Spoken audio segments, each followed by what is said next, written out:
Всем привет, и это очередная проблема с Renault Sandero. Fuck! What the fuck? Необычное видео, не так ли? Тем не менее, у меня начал скрипеть руль, и это не пластик. Звук идет откуда-то с подвески. Покажу, как это звучит, и кидайте ваши предположения, что это может быть.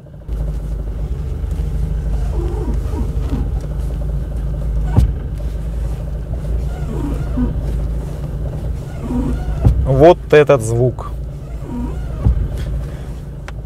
Могу сделать еще микрофон поближе. Ну, вот положил вот здесь.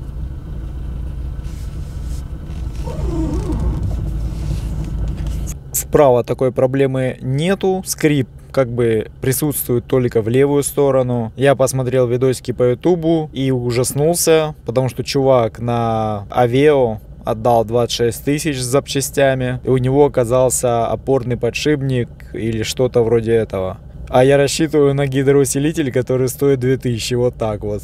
Еще раз покажу звук и буду листать бабки на СТО.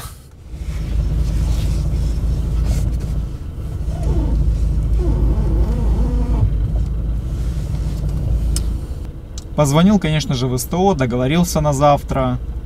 Ничего не буду предполагать, ему говорить, пусть он сам решает, что делать и заменяет, потому что если это действительно какой-то опорный подшипник или наконечник тяги, в общем, подписывайся на канал и не ставь лайк. Не делай этого, не стоит.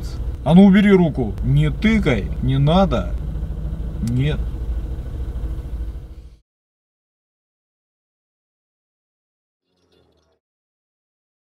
В общем, на следующий день я сел в машинку и поехал в СТО. Я был готов к тому, чтобы он не сказал, я все равно это куплю и он установит на машину. Потому что если эта проблема будет усиливаться в дороге или вообще что-нибудь сломается, то я могу попасть на очень и очень большие деньги. Поэтому зачем ждать, если можно поехать, купить, установить, пока что проблема в зародыше. Итак, мой скрип обошелся мне 972 рубля, и сейчас я узнаю, сколько будет стоить работа по замене шаровой опоры. Все-таки это шаровая опора, не гидроусилитель, как я думал. Но, допустим, если мне даже две, это выйдет в районе 5-6 тысяч. В чем я, естественно, рад, потому что чувак из видео в ютубчике, который с таким же скрипом приехал на СТО, показал в чек в 25 тысяч. А это, на минуточку, практически месячная зарплата. В общем, вот такая вот запчасть. Не знаю, насколько она хорошая или плохая. Обычно мне вообще дают какой-то выбор. А это просто дали вот такую запчасть. Так что, наверное, она хорошая. А уже потом я подумал, что нужно было купить две и поменять сразу две, чтобы не париться, когда заскрипит вторая шаровая опора. Но я решил просто проэкспериментировать и узнать, насколько хватит второй шаровой опоры, если ее не менять, когда уже заскрипела первая.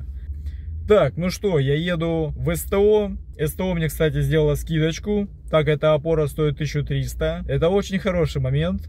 И сейчас на СТО мне скажут, наверное, замена 2500. Ну, я так думаю. Но зато у меня не будет скрипеть руль. Поехали.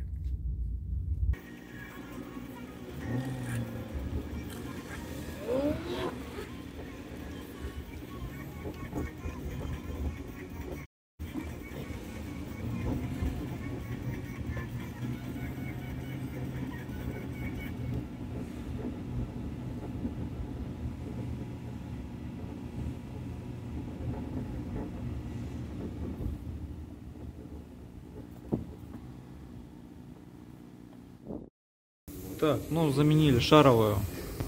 Если кто не знает, вот это она. Работа вроде бы как несложная, но, конечно, все здесь заржавело. С самого начала никто ничего не делал. Так что закручиваем сейчас и все, готово. Извините, не смог снимать весь процесс. Во-первых, он был долгий, и во-вторых, на меня смотрят там как на кого-то такого, как на Йети какого-то, да, ходит с камерой, снимает. Ну, то есть, у них сразу видно на лице такое удивление, типа, что он делает? Меня сразу сковывает, и контента ни хера нет. Но, тем не менее, они заменили. Я думал, что будет 2500 где-то. Замена обошлась в 1600. Плюс, если округлить, шаровая 1000, 2600 заменить шаровую на Renault Sandero первого поколения. Поэтому, если вдруг вы делаете эти работы дороже, то я могу подсказать, где находится этот сервис. И здесь всегда честно делают и недорого. Так что обращайтесь, пишите, чтобы я знал, что вам хотя бы интересно или реально нужны такие работы. Еду домой, руль не скрипит. Вот такие вот приключения у Renault Sandero. Если у вас были какие-то более интересные ремонты или вообще ситуации, обязательно пишите. Потому что, во-первых, я хочу знать, чего мне ждать от Sandero. И мне очень интересна цена. Потому что лично я вчера смотрел гидроусилитель руля, так как я думал, что это он. И он стоил 4000 на Renault Sandero вот этого года, 10-го. А, допустим, тот же самый гидроусилитель на Mazda 10-го года на тройку 15 тысяч. Я был в шоке. В общем, на этом все. Не подписывайся на канал. Кому сказал? Не надо, не тыкай эту кнопку.